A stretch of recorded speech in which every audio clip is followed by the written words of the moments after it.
Well, hey there, it's Elka. And Jen, and this video is for you.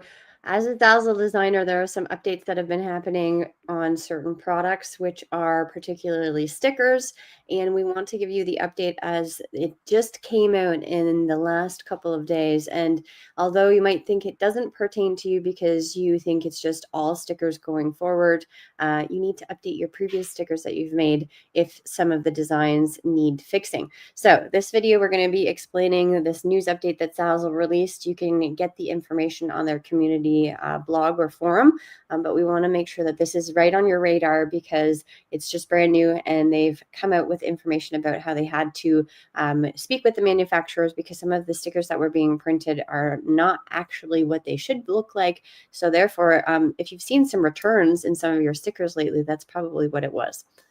And there's a deadline to when you get the chance to fix your current stickers so you don't have to make them as new products, because Zazzle's opened up the opportunity for you to fix previous products, but it's only edited like on the stickers. And so let's get into this, and you have a very limited time to get these done, I believe. Okay. Yeah, so this was released on the 19th of February, and it says, "Hi creators, we want to inform you about an update to the safe areas for all Zazzle sticker shapes and sizes." So all of them, okay? Part of our supplier changes over time. There have been slight variations in physical outlines of the stickers. Unfortunately, this might have caused a misalignment between what users see in the design tool and what the actual final manufactured product looks like. So to correct this, we've adjusted the design outlines, shrinking them slightly. So the outlines have now been pushed in, right? So that the design appears and prints as expected. However, this might have caused a misalignment in your published designs. And we want to ensure you to get a chance to optimize any deviations from your intended creation and ensure a satisfactory customer experience, okay? So what this means for you as the designer is that I'm just going to accept that. You as the designer is that all of these changes apply to all the Zazzle sticker shapes and sizes. So I can click on this here and I click on that. So all of shapes and sizes, we've got the square, round, we've got the rectangle, the triangle, the star, the oval, and the heart. All of those, and then also the sizes. Okay, so sticker shapes and sizes. All right. So I'm going to go back to this tab here and share. We encourage you to review your current sticker offerings to ensure they display as expected. Some designs may need adjustments, but not all will. If you need to make any updates before the save areas, please do so if necessary. You have until March 1st. They didn't really give us very much of a deadline. This was released on the 19th. So today is March 21st. And because March is actually a short month, you have, what is it now, 7 days, a week? So make sure that you get in on that, because then afterwards you will have to then recreate or republish the design and not have the option to edit it. If you don't have the option to edit on all of your other products, maybe this is not a feature that you're familiar with. We're going to go in and give you some details on how to do so in a second. Okay. So the product replace feature, please review this guide and avoid rejections, is now enabled for Zazzle stickers only for all creators. We recommend using this feature only for products with views and or sales. If a product has no views or sales, please republish this instead. This approach helps streamline the approval process for our customer care team.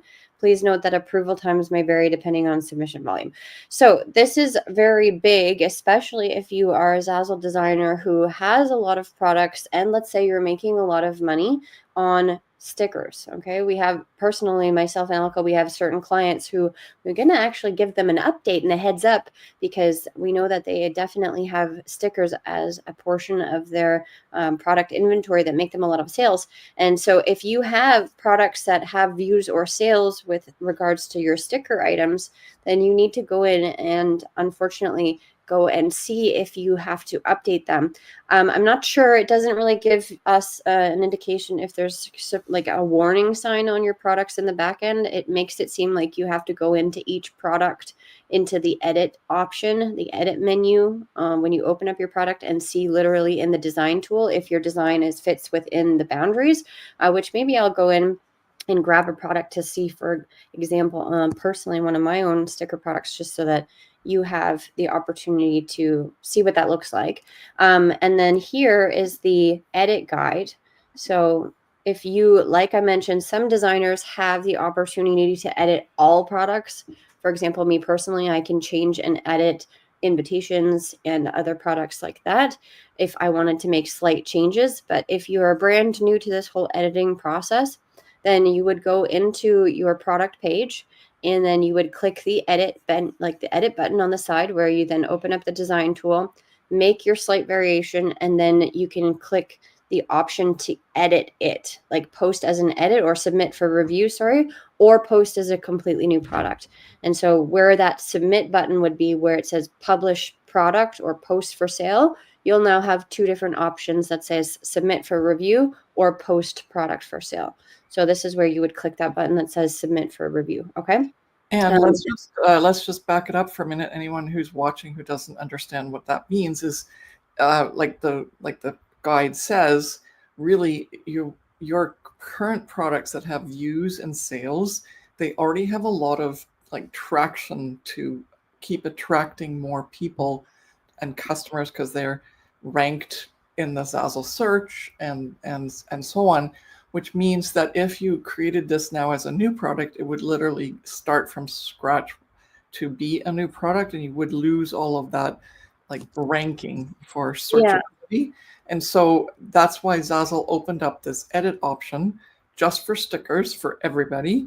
And you need to use it wisely. This is not one of these things where all of a sudden you get to edit all your stickers because something else happened. This is very much like they're going to be very harsh, and they might not give you the time of day and review these if you're deciding to abuse the process. Okay, because you can imagine there's millions of designers on Zazzle, and this is going to be a huge task. I'm really surprised actually that they gave us this option instead of just figuring out on the back end, so that it would just be a computer, like some sort of coding trick that would change the edit tool, etc.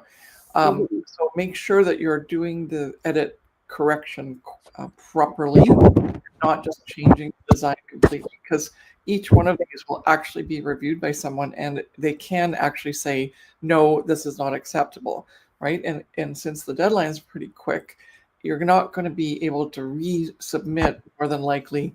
They're just going to go like, well, you didn't do the process properly.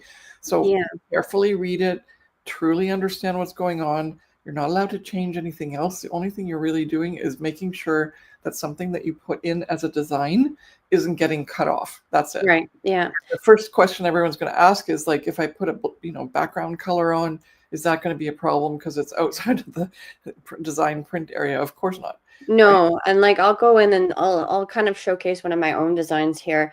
But yeah, if you have a background image or a photo that is like it goes and bleeds to the edge and it's supposed to be and meant to be that way, then that's perfect. But I think what they're really talking about is, let's say you have certain text or a graphic that needs to look good inside the sticker and not that it's cut off. That's where you need to resubmit your items.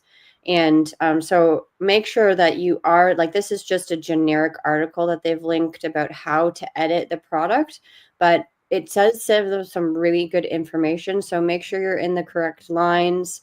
Add and edit templates for existing products to optimize for customers. So let's say you forgot to add a template or whatever, all the things that are very much like obvious, right? The reason why we're talking about this here is because of the bleed lines and the print lines. But if you had the option to edit your product in another way because of an issue, that's also acceptable. But here this says, don't make significant design changes that will make the product unrecognizable to a repeating customer. So let's say all of a sudden I have a sticker and then I completely change the graphic and then add a purple background. That doesn't make sense. It would just be slightly changed for the size. And so this allows the review process to work faster, and also you're literally getting somebody to look at your new product to make sure that it is properly updated. And so make the work easier for the Zazzle team. Don't just be ridiculous about it and change all these different things. Don't submit an edit if there was no changes actually made or that your product has 0 views or sales. this product can be simply republished and the old one deleted. We never really recommend that you delete products, but you can definitely republish the new product if it doesn't have any sales or views on it. It gives you an opportunity to go and refresh some of your products as well. Let's say you have a whole bunch of stickers that you forgot about and they're just laying there, but they actually have potential. Don't submit them for a review, just repost them for sale if they need to have the edits. Okay, don't replace a product for meta title, tags, description, changing product merchandising style. No, the product submission for a review is literally the design, not that you're trying to update your titles and tags, because you can do that anyway, just by editing the product. Okay, so you would go to the product page, then click the edits in the design tool, make your edits in the design tool. Once you're happy, click done, and then to submit, say replace product option. And then once you submit your revision, your design will be reviewed within a team. This can take from 30 minutes to 5 days, depending on the volume of submissions. Well, clearly now they're going to have a lot more submissions, so we can't really guarantee when your updates will happen. But yes, that just kind of pretty much confirms that you need to go into each of your product pages. And so this is one of the, this is a sticker that I made actually during Christmas. Recently in the past, like 2024. And I'm assuming, because I don't have like a warning sign or anything like that, I haven't opened it up yet, but this is how you would do it. Go into edit this design. And then I don't know how much it shrunk, to be honest, but clearly I'm within the bleed line, which is good. If, for example, my Merry Christmas was like there for whatever reason, then I would definitely need to fix it and move it back in. This is probably like Elka and I, we always tell our clients and also our free content watchers, our community, that you need to be well within these lines. Some people like to play it dodgy and like on, like, oh, well, that works because I'm like right on the green line. So that means I'm still within in the lines. Well, no, because this is just sort of a guideline. You have really no idea if that's going to be proper or not. And so I'm hoping that many of you don't have many of these issues, because that would just be a lot of work. But stop sharing here. But if you don't, like if you have doubts and you have stickers that have, graphics that you may have put a little bit towards the bottom or towards the edges or a text, then you definitely have to be wary of that, especially if they are selling for you right now. But it doesn't actually tell you when this update happened in terms of when they started to see the inconsistencies, because you might already have seen a lot of returns for some of your stickers and might have wondered why. And so if those stickers got returned and you know that from previous sales they were good, then those are the ones that you should start with and start revising. And also, as Jen said, like not everything needs to be revised, right? Make this sort of assessment like what Jen just did, because maybe you don't need to. And also consider that if you want to go through and check your returns before you even go and do this massive project, if there aren't any returns, and as Jen said, like if it's been happening for a while, then in terms of the issue with the printing and you don't have any returns, it didn't make a difference, right? In terms of your particular stickers, if they sold and never were returned. So it's really just you double checking. And we would recommend you start with your top sellers. Obviously, if you have thousands and thousands of stickers, you're going to take your time to do this and you're not going to meet the March 1st deadline. And you just have to be be a boss babe, right? Like just be determined and understand what's going to be my bottom line that's really going to be affected if these don't get fixed. And I don't want to lose my ranking for those top selling products. So start at the top with your top sellers, and then work your way down and see how far you get. And as I said, maybe some of them can just stay, like they don't have to change, even though the boundaries are going to change from what it looked like when you made it compared to what it looks like now with the boundaries when you click on it. Okay. And it still might be fine. So it's not an issue per se. And hopefully then you don't have to even do any of this. But we've got you all covered now. If you need to, just take it easy. Do it at your own pace. Make sure that you're following the guidelines so you don't actually not get approved with your changes and have to actually lose your ranking with your product and make a new product. Okay. So I think that's it, right? Yeah, no. And then don't worry. I know that a lot of people are like, oh my goodness, now I'm going to start to panic. just like Elka mentioned, just take a breather and look at your product inventory. Maybe you don't even need to change any of your stickers. Yeah. Okay. Thank you so much for watching, and we will see you in the next one. Bye.